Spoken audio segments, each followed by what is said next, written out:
Hey everybody, Jane here. And this is hopefully the start of a new series I want to start doing on my channel, and that is my Author's Corner. I want to start putting out content again for authors. When I first started this channel, it was intended to be a channel about writing books. And then it kind of branched out into books in general and reading because reading is such an important part of being an author. And then that kind of overtook the channel, which I'm not sad about. I've really enjoyed being a booktuber, but I did want to intersperse some writing content back into my channel, and I've decided to do that with Writing Corner. This year, one of my goals is to read a book every month that is in some way related to writing and publishing. And I decided that I'm going to do that and give a detailed review to you, other authors, presumably other authors, who might want to use the book and tell you what I think of it and if I think it's worth picking up. And for our January book, we're going to be doing For Love or Money. This is by S.K. Quinn.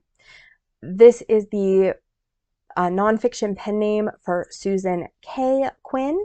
She is an author who at this time is still making books. She had a book come out in 2024, and she has over 70 fiction titles under the name Susan K. Quinn. So she is somebody who is in the industry and presumably doing fairly well.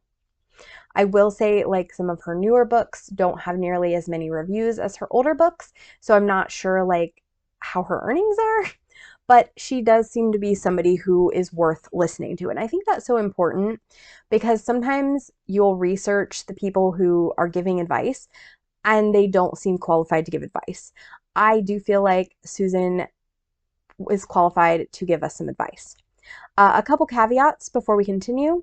I have the 2015 edition of this book. I believe there is another edition that if you open up Amazon and look this book up, you'll see like a different cover. I assume that there's been some changes to the interior content as well. So just be aware that there are multiple editions. I don't believe this book is in print anymore. It is still on the Amazon website, but I believe it is more like purchasing a used book. I don't think you can get a new copy of that, although I may be incorrect about that. So needless to say, uh, I've had this book for a really long time, and this is actually a reread for me. But I still decided I needed to do it and get a little bit of a refresher, and I'm glad I did. So what is this book about? Let me read in the author's own words in the introduction what this is about. For Love or Money contains serious strategies about making money with your books, living the freedom of indie publishing, and stretching yourself creatively in your career. And I think that is a good summary of what this book is. It is definitely aimed at independent authors, but I think it is valuable to traditionally published authors or people who think they might want to take that road to a point as well. It is really about deciding what's important to you as a writer and what you're willing to do to pursue those things. So the author basically presents three paths: the love path, the money path, and the combined path. The for love path is writing the books that you want to write, even if they aren't marketable, even if they're just for fun, even if they are things that you're just passionate about, but like you maybe realize there's not a huge market for. And I would say that is the camp I tend to find myself in. I would like to get more into the money and hybrid path, or mixed path of that, but right now, most of the books I put out, like I can often see like, okay, this is maybe not the most marketable thing. Historical werewolves, not a big market for that. And especially when they're not super, super steamy, like there's scenes, but it's not like the super steamy stuff that you find in a lot of werewolf romances. So I totally understand why I'm not making big banks as an author, and I'm definitely on more of a for love path. The other path, the money path, she says you can, follow market trends, write to market, and try to write books that will have the best chance of selling well in a genre. That is going to almost always be genre fiction. It is always going to be trilogies or greater. It is almost always going to be building your brand and writing one type of book, pretty consistently, whether that's a subgenre of romance or whatever. So if I was to take a money path, I would be focusing on, just one subgenre of romance probably, and making them as marketable as possible. And she actually has this really cool thing that she does in this book when she talks about what makes a book marketable, or how to make your book marketable in your genre, the most marketable it can be. And one of the things she does is she breaks down like a couple different series, and she says, or not series, subgenres. And she says, if you look at the top 100 books in this genre and read some of them, these are things that you're going to see over and over again from the most popular books. So she does like a deep dive into, I think it was YA dystopian, and then also military sci-fi. And she says, if you don't want to write these things, just know that you're probably not going to make a killing in the genre, because this is what people in the genre are basically eating up. This is what's working in the genre. Can you still be a breakout author who introduces something new to the genre? Absolutely. But if you really want to make the money, you should probably be following the patterns of the genre. So then she talks about kind of the hybrid path of that, of writing books that you love, but that also are as close to the money path as you can. So instead of, for instance, for instance, with me, I would not write, if I wanted to write for money or for a hybrid path, I wouldn't write historical werewolves. I would either write historical romance without the paranormal elements, or I would write fantasy romance, or I would write paranormal romance werewolves much differently than I do. I would write many more of the big bad motorcycle FBI agent alpha males that are popular in paranormal, but not what I am personally interested in reading or writing. So I think she has a lot of things in here about, a lot of new writers think they're just going to put out a book, and just because it's well written, it's going to sell. And I see that so much on author forums too. These authors who are like, I've just written the coolest new thing. There's never been a book like this, and people are going to buy tons of it, and it's going to be such a great adventure. And as a reader and somebody who's been in the industry for 10 years now, I am aware that that's probably not the case, and they're probably not really going to have that breakout success that they anticipate. And so she goes kind of over all of that stuff in her book, and I really appreciated the deep dive into understanding genre, understanding what's selling, understanding what we're seeing again and again in these books, and finding the best way to make your book as likely to sell as possible. I do have some critiques of this book. The first one just being that some of the information obviously is outdated. 2015 is a lot different than 2025. And some of the strategies that she notes are things that I personally don't think are still as good and valuable in this day and age. One of those in particular is Kindle Unlimited. I was a Kindle Unlimited girly. I totally had all my stuff enrolled in Kindle Unlimited. For me, the risk became too much, and I decided to go wide instead. So for people who are not in Kindle Unlimited or don't know, Kindle Unlimited is when you have an exclusive contract with Amazon that your books will only be sold through Amazon. Now, Amazon is the biggest marketplace, and having that exclusivity contract also guarantees that your books are in Kindle Unlimited and you get paid by page reads.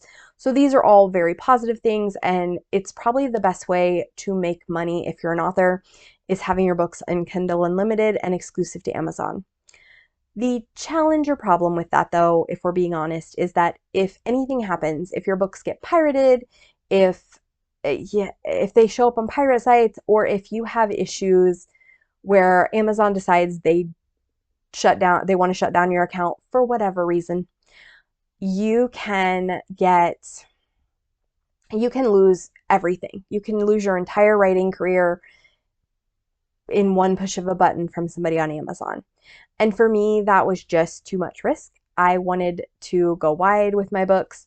So while my books are available on Barnes & Noble and Kobo and everywhere, I don't have the exclusivity of Amazon. I don't have the Kindle Unlimited. So I definitely make less money as a wide author than I did in Kindle Unlimited, but it's not as much risk. For me personally, the turning point was there had been reports or complaints about one of my books. It was a book that I'd paid to have translated, and apparently the translation wasn't as good as I had been led to believe by the person translating it. So I paid a professional who I thought was a professional translator. And unfortunately, the job they did wasn't great. And so I gotten reports that Amazon was like, we're taking this book off the shelves because customers are having a bad experience with it. Even though like I had never seen any kind of reviews, not that I necessarily would have because it would have been another language anyway, saying that it was bad or things like that. So I ended up taking down all of my foreign language translations because I was like, I can't be sure that these are high quality, even though I paid somebody to do it. I can't tell if they are accurate or not. And because of that, I took everything off of my Amazon exclusives. Or I took my books off there, but also because my account had kind of been threatened of, if this happens again, if more of your books get reported, we will shut your whole thing down.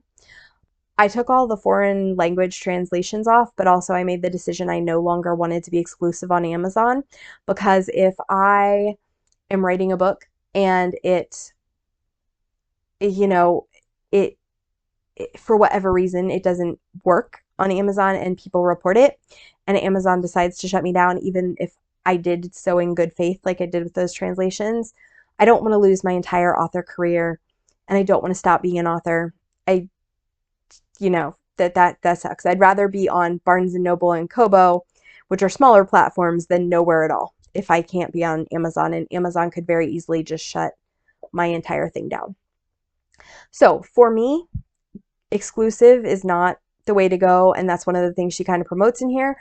I think if you can handle the risk, it probably is still a good strategy, but she doesn't bring up any of the concerns or risks that are a huge problem in the modern discussion for writers. So some things, like I said, are a little bit outdated, and I think we have to recognize that it is a 10-year-old book. The market has changed a bit. A couple other criticisms I have about this particular book: the formatting is not good. A lot of the images are not clear. You can barely see them. They're very, very blurry. You can kind of make it out if you squint a little bit, but it's very hard to read a lot of the images in this book. That's not even one of the worst ones. So this book just was clearly not intended as a print book. It was intended as like a Kindle book, but it's not available in Kindle anymore. So that makes it even harder because I can't go back and try to figure stuff out. Additionally, this book contains hyperlinks, and it doesn't tell you, like, you see that it's a hyperlink and you can't click on it. It doesn't tell you what the link is supposed to be to, so you can't even like type in the web address to go find it. There are sometimes links, but they're short URLs, and so I'm like, they don't take you anywhere. So yeah, that is one of the big problems with the paperback version of this, is that it doesn't take you anywhere. This book also is best enjoyed with the Indie Author Survival Guide. I don't know if I mentioned that at the beginning of this video or not, but it is a companion novel to the Indie Author Survival Guide, so it references that quite a bit. So you almost really should read both in tandem. I have that lying around somewhere. I didn't enjoy that nearly as much as this because I was already kind of further in my career than the Indie Author Survival Guide felt like was useful for me. So take that as you will. I think this book is a very advanced book, and it's very useful for people who have several books under their belt already.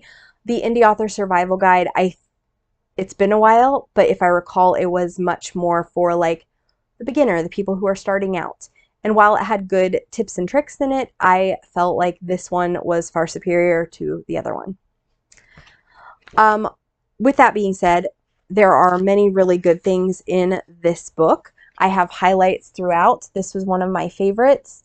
It says, hitting a genre well, including all the obvious, less obvious, and subconscious genre expectations. So this is like her explanation about what sells in a genre. So I have like throughout this whole book, just like so many sections that are just highlighted all over the place. I will also say at the end of chapter, she does these bite-sized summaries, or she also calls them TLDRs, too long didn't read, where she gives you like the bullet points of what you need to know about what was in that chapter if you skipped the chapter or wanted to know what the chapter was about but didn't want to read the whole thing. So I think that was brilliant and very good at reinforcing her ideas without, in a summary that was easy to digest. So I do think this book has some great information and a lot of things that I found valuable to remember or be reminded of. This is a reread for me, so I actually highlighted additional stuff this time. Some of the stuff I highlighted before was still spot on, and then I found new things that I was like, oh, I love it. Also, I've dog-eared the crap out of this. This is a book that is just going to be mine until it's so badly abused that I have to throw it away. So it's one that I don't feel bad highlighting in. I tend not to highlight in anything but nonfiction, but my nonfiction books that I own and that I never intend to do anything like to send off into the world anywhere, might let a really good friend, a really good trusted friend borrow type thing, these are reference books for me. So it is definitely a little bit used and abused, but because it's a reference book and I think it has really great materials. So let's talk about the biggest takeaways in this book. So if you don't want to read the book, but you kind of want to know what the biggest takeaways that I thought were in the book are, here's what they are and my thoughts on them. The biggest takeaway is to know what you want. To be really aware of what you're trying to do with your writing and aware of what is possible and what's not possible. You have to be realistic in your expectations. If you say, I want to be rich. I want to be rich. I want to make my living as a writer. If you really need the money, you need to consider writing books that are marketable and sellable and not just the magnum opus literary fiction or children's book that you think is brilliant, and it might be brilliant, but there's just not a market for. So are you writing to tell stories you love? Are you writing to make money? Is there a way to combine the two? And sometimes the answer is yes, and sometimes the answer is no. To make money, you need to write in a genre that sells and write to the genre, meeting genre expectations, so that readers in that genre will pick up your book and enjoy it. And really understanding your genre is so, so important. I cannot stress that enough. One thing I see so often in newer writers is them saying, my book is this, but then it's not. Particularly in the romance genre, they'll be like, my book is a romance, but it doesn't meet the requirements for romance that are set down by the Romance Writers of America. And it's like, no, you are not writing a romance. I'm sorry, there's no happily ever after. Your book, the boyfriend girlfriend part don't even meet until like the book's almost over. No, this is not a romance. Please stop telling me it's a romance. It's not. And now as a romance reader, I'm disappointed and I hate your book. So knowing what a genre is, the genre expectations, and reading widely in the genre can help you write well for that genre. If that's something you want to do, money tends to be in genre fiction. And within the genre information, there are things that are obvious, like what is a romance? There's things that are less obvious, like, I don't remember which one she pointed out, but POV. In most romances, you either have third person limited POV, and that's especially true in like historical, or you have first person, and in either third person or first person, you tend to have alternating between the guy and the girl. That's not 100% the case, but those are the most common ways to do it. I will say in paranormal, I'm seeing more of the first person. So like even the subgenres are a little different. So figuring out what is typically done in your genre, and then even under tropes, how does a hate to love romance work? What are the tropes? What are the scenes? What about an arranged marriage? What are the scenes you got to have? The characters probably have to have a discussion at some point about intimacy. They probably need to meet each other's families. They probably need to adjust to living together as basic strangers. Things that are expected in the genre that if you just skip over, maybe readers aren't going to enjoy it as much as they would enjoy it if you were giving them exactly what you marketed it as. Because a marriage of convenience trope, there's a lot of complexity that we're going in there for. Marriage of convenience is my favorite trope, so I'm throwing that out there. I want a marriage of convenience that's messy and complicated and interesting, and these characters learning to live together and figure out if their goals mesh and make things work, and I want to see it all. And if you deliver me something that doesn't follow the typical tropes of an arranged marriage, I'm going to not enjoy your book nearly as much. So if you say you're giving me an arranged marriage, it has to have the tropes of an arranged marriage as well as just actually be an arranged marriage. And like I said, while this is intended for indie authors, I think traditional authors need to consider this as well. I have a friend who is a writer, and he is a mystery writer. But he would really like to be a sci-fi and fantasy writer, but he's a mystery writer because he needs money. And it's interesting, to hear about his challenges. And we're not really good friends. We're in some of the same spaces, so I'm aware of the challenges he's coming up against. But to choose, hey, I can write these books that I like and that are fine, but aren't my passion, but I'm making money. Or I can write these books that I'm passionate about, but that I can't sell. So I think traditional authors have to make these choices too. I think just indie authors have a lot more power over their careers in some ways. So as an indie author, I can write multiple pen names. I can put multiple books out. I don't have to answer to an agent, things like that. Speaking of pen names, one thing she talks about is she has done the For Money route with a pen name, but she didn't tell us the pen name. And I really wish she had, because I would have liked to fact check some of the things that she said and see how the pen name is doing, the one that she wrote for money. She does mention that money goes to a charity, so it is not money that she keeps. She only earns to pay her bills on the For Love books, which I thought was interesting, but she was just kind of playing with the market. And again, as an indie author, that's something you can do. You can write under pen names and experiment and do all kinds of stuff. And she did do quite a bit of experimenting under the pen name, but now I can't research it because she doesn't tell us what the pen name is. So, who is this book for? Well, I would say if you are a beginning writer just writing your first book, this might not really benefit you. If you are a writer who is starting on your publication journey, I think that's a good time to pick this up.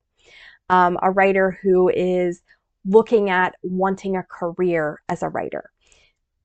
Somebody who's like, I want to be a writer as a career when I grow up. How do I do that? I think this book addresses a lot of the questions you might have. It's really great for evaluating where you are and maybe what's not working if you are writing for love, and to be able to say, okay, well, how do I make what I'm writing for love more marketable? So I would say this book is more advanced. It's probably not one that is appropriate or useful if you are in the middle of writing your first book that you are loving and excited about and don't want to change in any way, shape, or form. It probably is a good book if you're writing your 4th or 5th or 10th and trying to really figure out how to make it as an author and have an author career. So if that is you, I do recommend this book. I gave it 4 stars because even though some of the information is out of date, so much of the information is absolutely amazing and well worth a read, especially for people who are trying to get serious about their author careers. So I do recommend it. I think this is a good one. Definitely pick it up if you come across it and are able to and are at the right place in your career where this would benefit you. This has been Jane. Please like, subscribe, comment with other great writing related books, and I will see you next time. Bye! Pictures and patterns put into words. It's strange. across the page.